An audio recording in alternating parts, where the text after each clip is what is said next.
OPS இவங்க எல்லாமே ஒன்று சேர்ந்தா கட்சி வந்து பழையபடி அந்த பலம் வந்துரும்னு நீங்க நினைக்கிறீங்களா? திமுக அடிச்சு அதிமுக ஆட்சிக்கு வர்றதுக்கு 95% உண்மைதான். இப்போ ஓபிஎஸ் வந்து சசிகலாமாவோட வர்றதுக்கு ஏதாவது தயாரா இருக்காரா? சாதாரணமா இருக்காரு. எடப்பாடி கூட வர்றதுக்கு தயாரா இருக்காரு ஓபிஎஸ். சசிகலாவும் இருக்காங்க, தினகரனும் தயாரா இருக்காரு. இப்போ நாங்க போய் கூட்டி வரோம், தொண்டை கூட்டி வரோம், கூட்டி வரோம். டிடிவி தினகரனும் ஓபிஎஸும் பிஜேபியில இருந்து வெளியே வந்திருக்காங்க.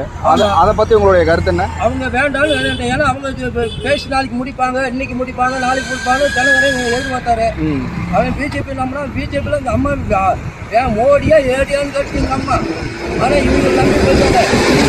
அதனால ஆகாது, அதை விட்டுருங்க, எனக்கு அது தேவையில்லை. என்ன பொறுத்தவரை நான் கட்சி தொண்டனா கேட்கறது, நீங்க இவங்களை நம்ம கட்சிக்காரங்களை ஒன்று சேர்த்தா போதுங்கிறேன், மற்றவங்கள வேண்டாம்.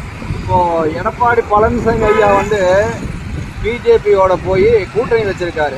இது வந்து நிறைய பேர் வந்து ஆதரவு தர்றாங்க, நிறைய அம்மாவோட விசுவாசிகளுக்கு பிடிக்கல.